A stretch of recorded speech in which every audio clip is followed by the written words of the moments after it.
cover all bases, because there's different types of ways that energies can come into your home. They could walk through the front door, they could come in through the windows, they could come in with you, on you, your clothes.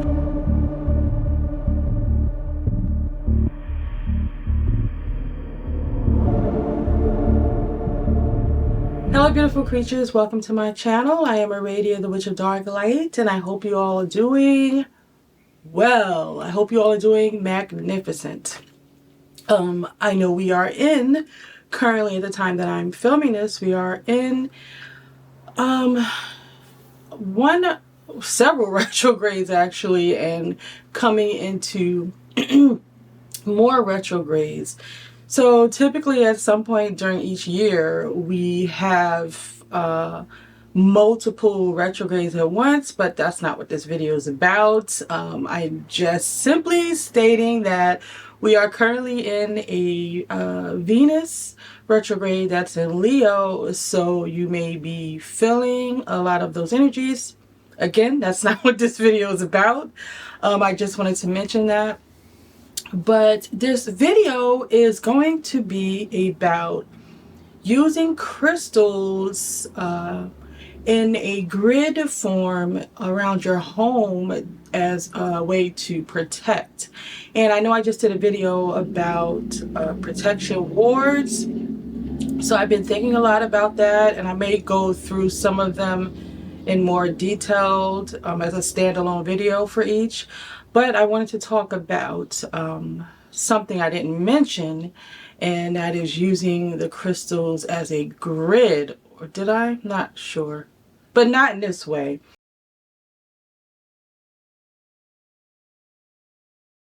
And first I want to talk about crystals. How a lot of people assume that they are like this new agey thing, and that you have to be like, usually when you see someone with a bunch of crystals, it's assumed that they are a certain type of spiritual worker. But I want to tell you, crystals are ancient. The use of crystals in different cultures goes way back. For example, the Egyptians, the ancient Egyptians, and I mention them because a lot of people are familiar with a lot of their culture. The ancient Egyptians used lapis, obsidian, jasper, serpentine. They used so many amethysts, they clear crystal quartz, and they used a lot of these. They were especially lapis. You'll find lapis in a lot of Egyptian architect and different things in the jewelry. But a lot of these stones represented like protection. They used them in amulets and necklaces and charms, and they were adorned like the Egyptian wealthy were adorned in these things. They represented something, and you'll find a lot of times that they were buried with certain things like the scarabs. A lot of them were carved in lapis lazuli stone. But this is not a new age thing. Crystals is not a new age thing. This is something that is a part of what many ancient cultures used, because a lot of them used things from the earth. These were in a lot of shamanistic practices and things like that. So crystals go way back. I just wanted to put that out there.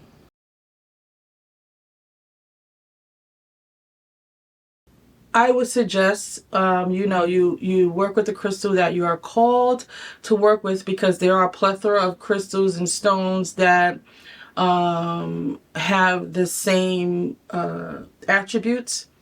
For example, you can use selenite. And, when you're thinking about protection, your first thought is to put like a darker stone, or, your first thought is not like a selenite. But all spirits aren't bad.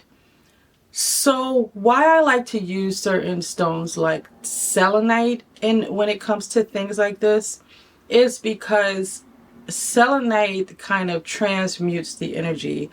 So while it's protecting, it will allow what is meant to come in to come in.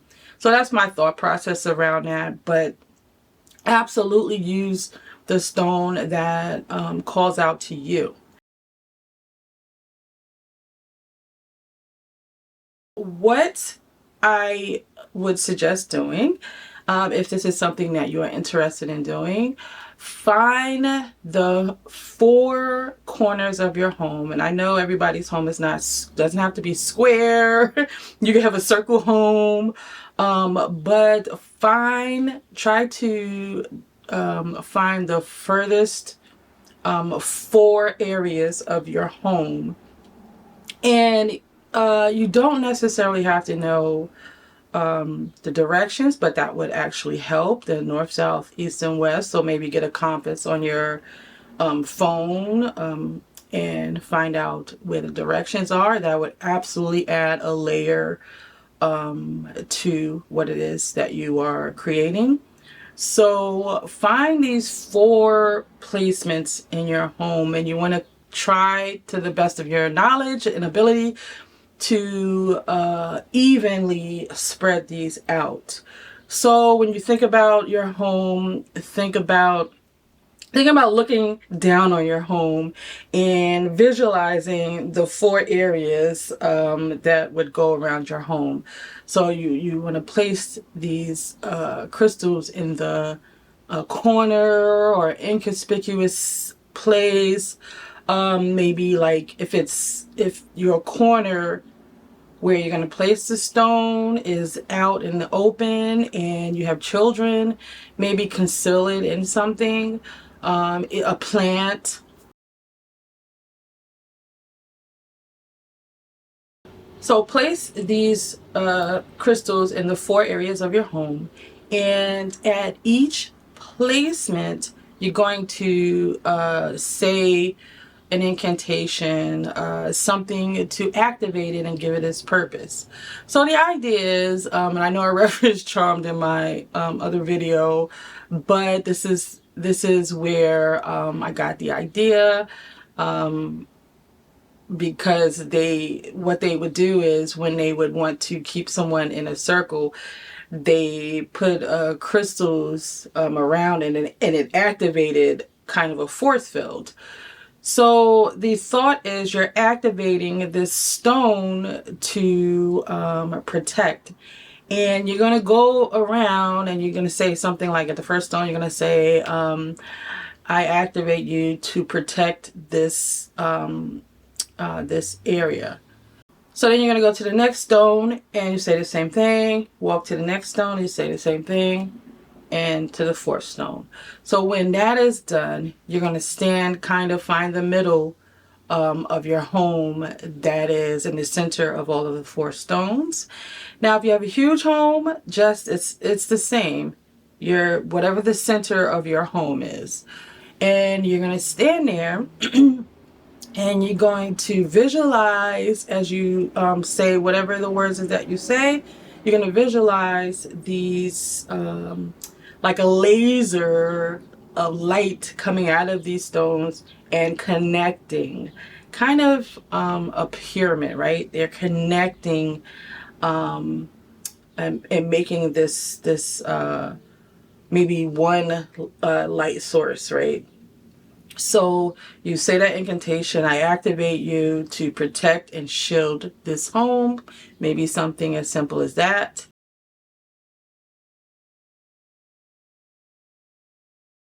And you can reinforce this maybe at every full moon, just to build that layer up and keep it strengthened, keep that force field around your home, shield your home. As I mentioned in videos where I talk about magic and protection specifically, it is always good to layer.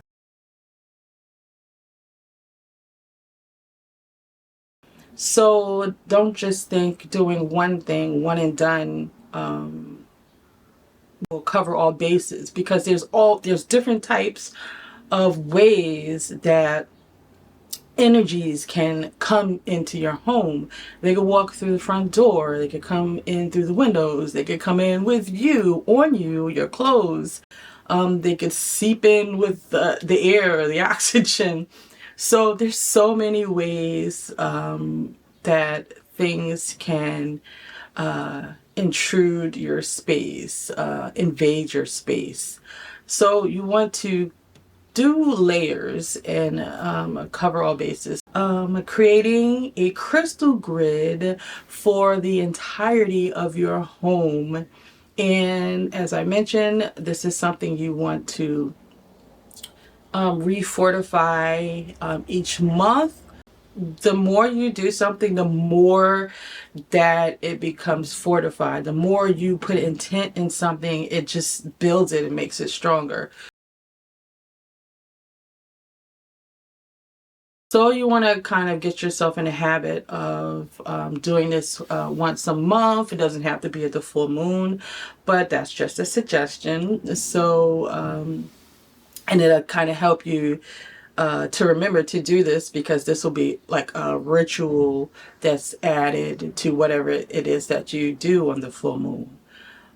So yeah, and charging them, maybe during this time, you put it out to be charged, and then you can refortify. But I wouldn't say that they need to be charged every month, but definitely at your discretion. Like if you feel like they've taken on a lot, because you know there's a lot going on, then maybe you want to charge them.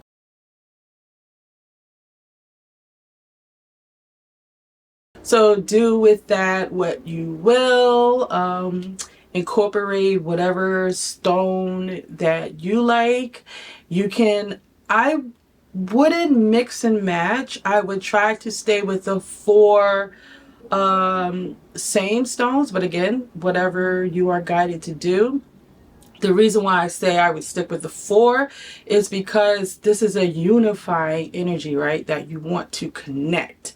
So having a mix of different stones may not fortify that one intent. So you want to kind of, that's just my thought process. So and this is the way I was guided to do it. This is the way Spirit dropped it in on me, having four of the same stone to fortify this grid, this unity of energy that creates that force field around your home.